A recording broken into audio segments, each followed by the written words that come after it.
Mesdames et messieurs, bonjour, salut les amis. Voilà, donc sur cette vidéo-là, je vais parler des matchs qui sont passés hier soir en Ligue des Champions et je vais parler aussi des matchs qu'on va voir ce soir-là.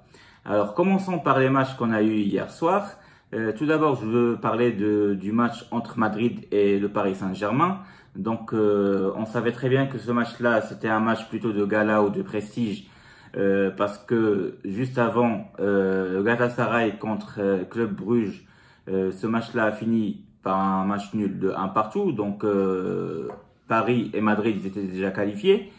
Et malgré tout, ils ont tout donné. Et on a vu un très grand match entre ces deux-là, où Madrid vraiment a dominé. Surtout en première période, on a vu que Paris, elle avait un peu du mal au milieu de terrain. Donc ils n'arrivaient pas à se retrouver, etc. Et Madrid dominait clairement, et jusqu'à qu'ils ont réussi à marquer le premier but grâce à Benzema, qui ne s'arrête pas depuis le début de cette année-là, qui est vraiment dans une forme étincelante.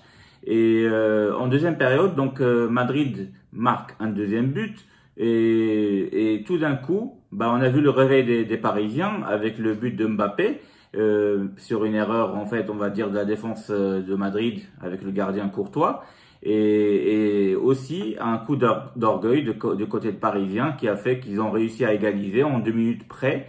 Donc de partout, on n'a rien compris. Donc Paris qui arrive à égaliser quand même dans un match qui était très difficile parce que il y a eu pratiquement 27 tirs de la part des Madrilènes.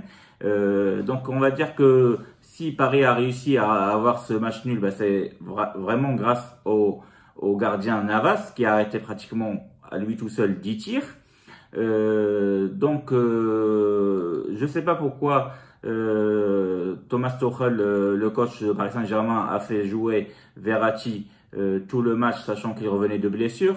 Et d'ailleurs, quand Neymar est rentré en deuxième mi-temps, c'est là où Paris a commencé à bien jouer et ils ont eu les contre-attaques, ils ont réussi à égaliser. Sinon, on a vu que Hazard il s'est blessé, a été remplacé par Bale.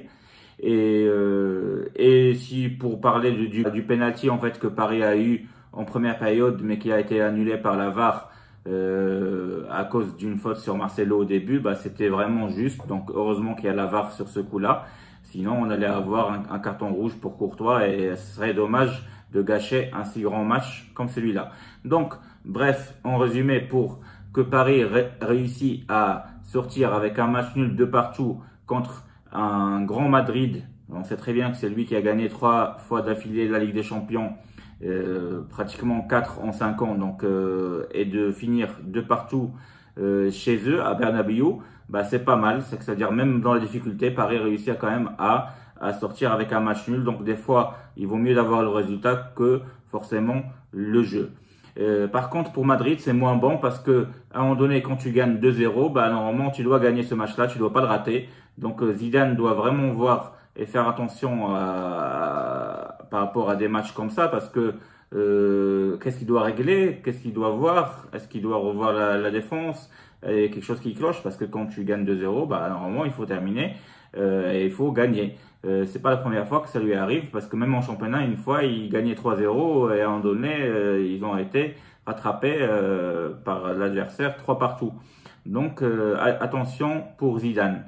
Mais Madrid quand même, elle fait du beau jeu, donc j'ai pas peur pour eux. Ils vont être vraiment très compétitifs en Ligue des Champions. Si on revient à un autre match qui était très joli hier soir, c'était entre la Juventus de Turin et l'Atlético Madrid. Donc ce match-là, que la Juve a gagné 1-0 grâce à Paulo Dybala. Donc ce joueur magnifique qui a marqué un but, mais vraiment très très très joli, un but magnifique, un coup franc splendide qui était en fait excentré. Et il arrive quand même à mettre un coup franc, très joli coup franc, contre qui? Contre Oblak, mesdames et messieurs. Oblak au but de l'Atlético Madrid, et Paulo Dybala arrive quand même à mettre ce but-là magnifique du coup franc. Donc il faut vraiment voir ce match-là. La Juventus est déjà qualifiée, donc le problème c'est pour l'Atlético qui a déjà maintenant qu'un seul match à jouer avec 7 points. Et Leverkusen elle est juste derrière avec 6 points parce que Leverkusen a réussi à battre le Lokomotiv de Moscou 2-0 à l'extérieur. Donc attention à l'Atlético Madrid parce que ils sont pas sûrs de disqualifier en 8e de finale de la Ligue des Champions. Un autre match qui a eu hier soir, c'était entre Tottenham et Olympiakos. Donc c'était le deuxième match de Mourinho avec Tottenham, sachant que le week-end dernier, il avait réussi à gagner contre West Ham 3-2 à l'extérieur.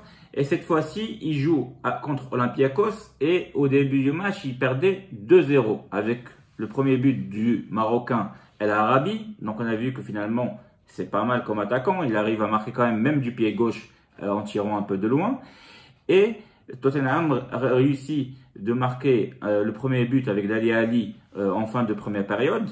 Et c'est ce but-là qui les a relancés parce qu'en deuxième période, c'est Tottenham qui a dominé la seconde période. Et grâce à un but de Serge Aurier et 2 buts de Harry Kane, qu'ils ont réussi à battre Olympiakos 4-2. Donc Tottenham est qualifié et voilà, hard luck à Olympiakos. Sinon, si on parle de l'Étoile Rouge Belgrade contre Bayern Munich, c'est un match dans un seul sens, on va dire. C'est que Bayern a donné une leçon de foot à l'Étoile Rouge de Belgrade parce qu'ils ont gagné 6-0. Match très facile pour les Munichois, pour les Allemands, et avec un quadruplé de Lewandowski, mesdames et messieurs. Ce joueur-là, il est inarrêtable. Il n'arrête pas, jamais. Il se fatigue pas, infatigable. Il est tout simplement fantastique. Et c'est un serial killer, un serial buteur. Il n'arrête pas de marquer.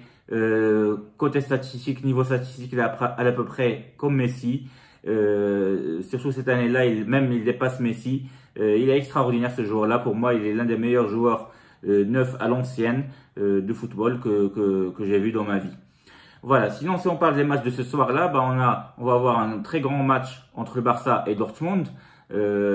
Sachant que dans ce groupe-là, le Barça est les premières avec 8 points et Dortmund elle est juste derrière avec 7 points. Mais attention, il y a juste derrière l'Inter Milan avec 4 points. Et donc c'est pas fini encore. Donc si Barça réussit à battre Dortmund au Camp Nou, à Barcelone, malgré qu'il y aura quand même quelques absences de Alba, Piqué et Semedo, finalement Dortmund va se retrouver avec 7 points. Et si l'Inter Milan bat les Tchèques, donc Slavia Prague à Prague, ils vont avoir les mêmes points, 7 points, et donc du coup rien n'est fini dans ce groupe-là. Donc Dortmund va avoir peur et ils peuvent ne pas passer en huitième de finale. Donc attention, ce match-là va être fantastique et on verra bien ce qui va se passer. Il y aura un autre match qui sera très très fort, c'est entre Valence et Chelsea à 18h55.